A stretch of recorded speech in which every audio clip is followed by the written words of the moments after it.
जैसे ही हरि बोल किया तो नागराज चुपचाप नीचे उतरकर और धीरे से रास्ते से बाहर चले गए। सची मैया के प्राणों में प्राण आए, दौड़कर श्रीमद महाप्रभु के हृदय से लगा लिया। नित्य प्रति श्रीमद महाप्रभु का अलौकिक आनंद बाल स्वरूप मैया के आनंद में निरंतर वृद्धि करता रहता, श्रेय में समुदित होता। एक दिन महाप्रभु चलते चलते गृह द्वार के ऊपर जा पहुंचे। महाप्रभु के श्रीअंग को मैया ने सुंदर सुंदर ढंग से सजा दिया था। चरणों में नूपुर बांध दिए थे, कानों में कुंडल, कंठ में हार, हाथों में कंकण, कमर में कौंधनी, स्वर्ण रत्नाभूषणों से महाप्रभु की अत्यंत शोभा होती थी। और फिर मैया महाप्रभु को सजाकर उनके माथे के ऊपर एक काला टोना भी लगा देती थी ताकि महाप्रभु को किसी की नजर न लग जाए। यशोदा मैया और सची मैया में एक बात का थोड़ा सा अंतर था। यशोदा मैया को टोना लगाने का सौभाग्य नहीं मिलता था। यशोदा मैया श्री कृष्ण को खूब सजाती थी लेकिन टोना नहीं लगा पाती थी क्योंकि उसका लाला ऊपर से नीचे तक टोना ही टोना था। काले आदमी में कहाँ टोना लगाया जाए, अफ्रीका में थोड़ी ना टोना लगाया जाता है। टोना लगाने के लिए स्पेस भी तो चाहिए। तो श्री कृष्ण तो श्याम थे इसलिए उनको काजल लगाने का कोई फायदा ही नहीं था, वहाँ टोना नहीं लगाया जाता था। लेकिन श्रीमद महाप्रभु क्योंकि गौर क्रांति थी इसलिए मैया यशोदा, श्रीमद मैया सची मैया महाप्रभु के मस्तक पर टोना लगा देती थी अपूर्व भाव से। क्योंकि रात्रि का अंधकार, वह जो काला टोना था वो किस बात का प्रतीक था कि रात्रि का अंधकार भी शोभित हो सकता है यदि आपकी रात्रि भजन में बीत रही हो। जितना सूर्य आवश्यक है, प्रकाश आवश्यक है, उतना ही अंधकार भी आवश्यक है। आप 3 दिन बल्ब जलाकर अपने कमरे में बैठिए, परेशान हो जाओगे, दुखी हो जाओगे। लेकिन यूटिलाइज होना चाहिए, उपयोग होना चाहिए। प्रकाश में प्रियतम का दर्शन हो और अंधकार में प्रियतम का चिंतन हो। प्रकाश दर्शन का परिचायक है और अंधकार प्रियतम के विरह के आस्वादन की पूर्णता है। इसलिए वही रात्रि भगवान स्वयं गीता में कहते हैं, भोगी के लिए वह निशा काल का रूप धारण कर लेती है और योगी के लिए वही निशा मोक्ष का आनंद का रूप धारण कर लेती है।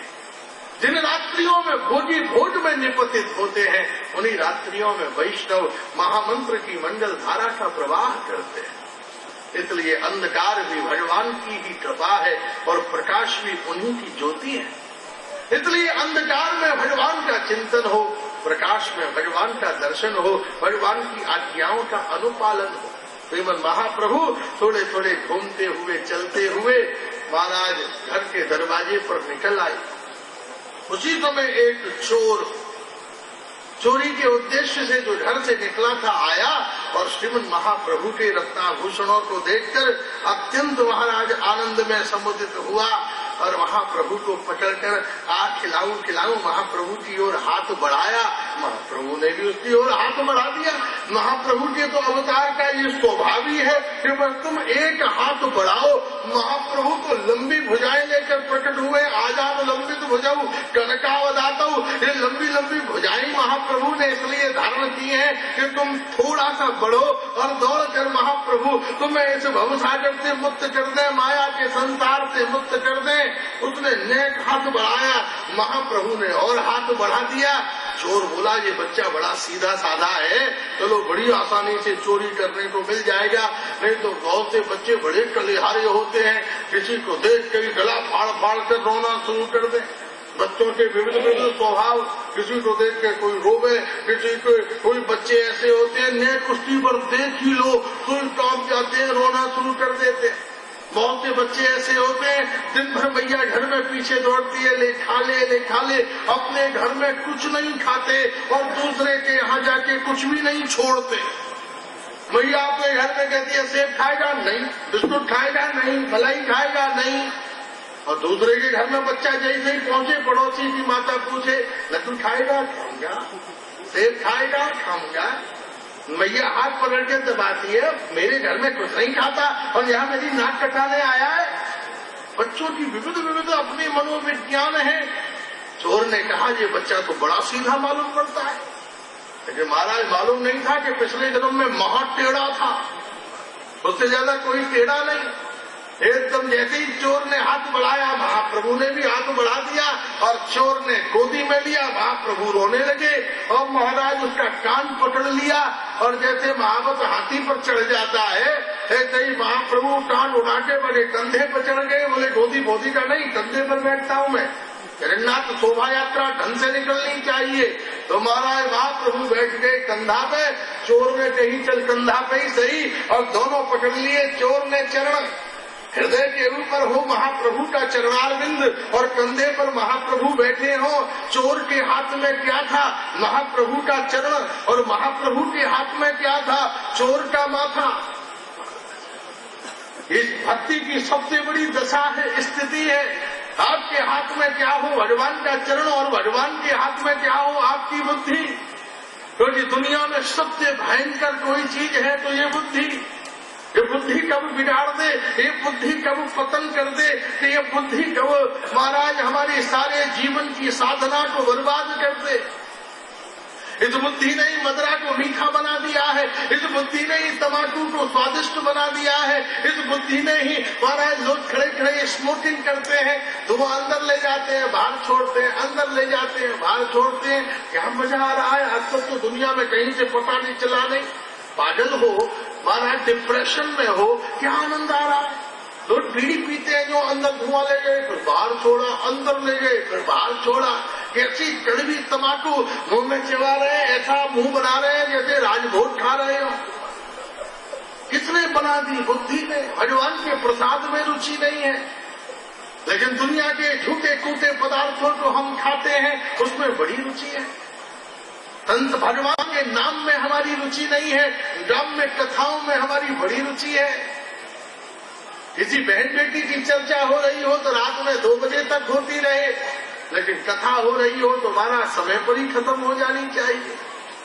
किसने बिगाड़ दी? इस बुद्धि ने हमारे सारे व्यवहार को बिगाड़ दिया। तो इसलिए श्री कृष्ण के आते ही पितामह भीष्म ने सबसे पहले उनके चरणों में क्या चढ़ाया? मतिरूपकल्पिता वितृष्णा। हे भगवान, इस बुद्धि को पहले तुम पकड़ लो, क्योंकि इस बुद्धि ने ही मुझे दुर्योधन की तरफ खड़ा कर दिया।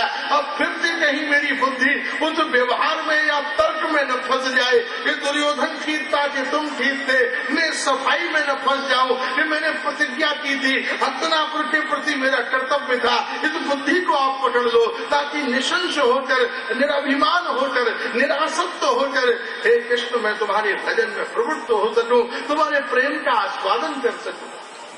महाराज चोर महाप्रभु को ले चला। तो महाप्रभु ने सोचा कि चलो भैया, हमारे माता पिता के यहाँ कोई वाहन नहीं है, घोड़ा गाड़ी नहीं है, कोई रथ नहीं है, और नदिया का दर्शन तो हमें करना ही है। क्योंकि देख ले द्वैताचार्य जी का घर कहाँ पर है, श्रीवास जी का घर कहाँ पर है, संजय मुरारी कहाँ रहते हैं, गदाधर का निवास स्थान कहाँ पर है, शुक्लांबर कहाँ रहता है, महाराज गंगा जी का रास्ता कौन सा है। शहर में आपने पहली बार आए तो कोई रिश्ता कर लेता है, तांगा कर लेता है, गाड़ी कर लेता है, भाई एक बार सब जगह चक्कर लगा दो, फिर हमको रास्ते पता चल जाएंगे, हम अपने आप वहाँ पहुँच जाएंगे। महाप्रभु ने कहा भैया पैदल चलने की तो हमको आदत नहीं है, क्योंकि हजारों साल से शेष सैया पर सोते रहे हैं। कोई 2-4 साल सोकर उठे तो उसे अचानक चलने में दिक्कत होती है। तो गाड़ी साड़ी हो तो वाहन हो तो चलने में उसको वैकुंठ में हजारों साल हो गए शेष सैया पर सोकर लक्ष्मी जी से पैर दबाते दबाते, तो अब आए हैं तो चलो भैया तो वाहन हो जाए। तो चोट्टा कोई बुला लिया ठाकुर जी ने और उसके कंधे पर घूमे, और कंधे पर घूमकर सारे नदिया में कभी वो गंगा के तट पर पहुंच जाता, भगवान फिर पैर से धकेल देते, फिर अद्वैताचार्य के घर जा पहुंचा, फिर पैर से ढकेल दिया, श्रीवास वासांगणों को देख लिया, फिर पैर से ढकेल दिया, शुक्लांबर के पास जा पहुंचे, मुरारी गुप्त का परिवार घर देख लिया, पूरी नदिया में चक्कर लगा के चोर एक तरफ से जाता, घूमकर फिर सची मैया के द्वार पर ही आ जाता, और ये जो मैं फिर वहीं पर आ गया, फिर महाराज घूम कर आता, फिर सची मैया के द्वार पर आ जाता, और थोड़ी देर में घूमते घामते उसकी बुद्धि में श्री कृष्ण प्रणय उत्पन्न हो गया। जिसने महाप्रभु के चरण पटल रखे हो वो भक्ति से कैसे दूर हो सकता है, और स्वयं ही महाप्रभु को उनके दरवाजे पर छोड़कर और चोर श्री कृष्ण रस भाव में डूब गया। सची मैया दौड़ कर आई, छोरे निमाई तू कहाँ गया था? बोले मैं जरा अपने लीला स्थल का निरीक्षण करने गया था, कहाँ कहाँ लीला करनी है घूम घाम के आ गया। एकदम सची मैया वहां प्रभु को हृदय से लगाकर आनंद में डूब कर अंदर ले चली। हाँ, प्रभु और थोड़े से बड़े हो गए। एक दिन क्या हुआ, सची मैया के यहाँ एक तैत्रीय ब्राह्मण पधारे, और तैत्रीय ब्राह्मण अपूर्व भाव से स्वयं पाठी थे। शालिग्राम जी साथ में रखते थे और स्वयं अपना प्रसाद बनाकर पाते थे। सची मैया ने कहा, हे विप्रवर, आप हमारे यहाँ निवास करें, प्रसाद बनावे और पावे, मैं सब सीधा सामान आपको दिए देती हूँ। एक जगह पवित्र उनको प्रसाद बनाने का स्थान दे दिया और सब रसद सामान दे दी। तो ब्राह्मण ने अपूर्व भाव से महाराज बढ़िया खीर, चावल, रोटी, विविध प्रकार के पदार्थ बनाए और शालिग्राम जी को चोटी पर रखा और हाथ जोड़कर भगवान की प्रार्थना की, हे भगवान प्रसाद पाने के लिए आए। हाथ खोलकर देखा तो शालिग्राम जी के पीछे स्वयं निमाई बैठे हुए थे और बैठे बैठे रोटी दाल भात खा रहे थे। ब्राह्मण चिल्लाया, हे सची मैया, तेरा लाला बड़ा चंचल है, मैं शालिग्राम जी को घोट लगा रहा था और तेरा लाला ने आके सब झूठा कर दिया। सची मैया दौड़ कर आई, निमाई को पकड़ा, महाप्रभु को, अरे तेने ब्राह्मण का भोजन झूठा कर दिया। महाप्रभु को पकड़ कर ले गई। यशोदा सची मैया ने कहा, कोई बात नहीं है भगवान, मैं फिर से पात्र साफ कर देती हूँ, रसोई धो देती हूँ, आप फिर से प्रसाद बना लीजिए। बोले मैया, अब इतना सब प्रसाद बनाना उचित नहीं है, अब तो मैं केवल खीर बनाऊंगा। तो दूध, चावल, चीनी, इलायची मैया ने दे दी। नहीं, ब्राह्मण ने खूब अधोटा घोट कर खीर बनाई और 10 किलो दूध को उबाल के 2 किलो बना दिया। अधोटा लाल हो गई खीर। महाराज हर कटोरा में भर के और तुलसी जी डालकर और मुद्रा बनाकर और शेष मुद्रा और धेनु मुद्रा बनाकर और ठाकुर जी को, शालिग्राम जी को निवेदन किया कि आइए भगवत प्रसाद का सेवन कीजिए। और महाराज सची मैया की ओर देखा, मैया तेरा लाला कहाँ है? बोले मैंने बिल्कुल कमरे में बंद कर दिया है, आप चिंता नहीं करिए, अब वो आपके पास भटक नहीं सकता, आ नहीं सकता।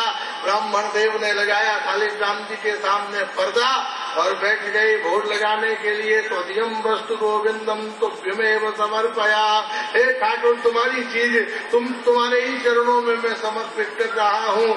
ब्राह्मण तो प्रार्थना कर रहे थे और पर्दा के पीछे से शिप की आवाज आ रही थी।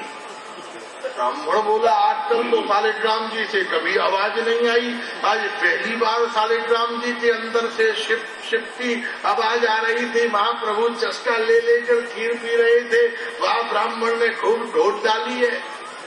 जैसे ही उसने पर्दा उठा कर देखा तो निमाई पंडित बैठे बैठे दूध खीर पी रहे थे और पी भी रहे थे और अन्य पर लगाते भी जा रहे थे। एकदम ब्राह्मण चिल्ला उठा, रे सची मैया देख, तेरा लाला आ गया, मेरी सबरी खीर झूठी कर डाली, मैं भूखा हूँ, उसकी परवाह नहीं, मेरे शालिग्राम दुबले हो गए, महाराज उन्हें भोजन नहीं मिला सवेरे से। वो चिल्लाए। ठाकुर जी बोले, ब्राह्मण तू बड़ा विचित्र है, पहले तो मुझे बुलाता है और जब मैं आ जाता हूँ तो हल्ला मचाता है। बोले मैंने तुम्हें कब बुलाया? मैंने तो कृष्ण को बुलाया। बोले मैं ही तो कृष्ण हूँ। और श्रीमन महाप्रभु ने प्रकट होकर अष्टभुज रूप में ब्राह्मण को दर्शन प्रदान किया। निताई ब्राह्मण की आंखों से अविकल अश्रुधारा बहने लगी। महाराज महाप्रभु ने उस ब्राह्मण को अष्टभुज रूप का दर्शन कराया। 2 हाथों में बंसी थी, 2 हाथों में धनुष बाण थे, 2 हाथों में दंड कमंडलू थे और 2 हाथों से महाप्रभु ब्राह्मण की लगाई हुई खीर का सेवन कर रहे थे। एक हाथ में कटोरा और एक हाथ से खीर खा रहे थे। ब्राह्मण के आनंद की सीमा नहीं रही, दंडवत भूमि पर लेट गया। महाप्रभु जब आंख खोल कर देखा तो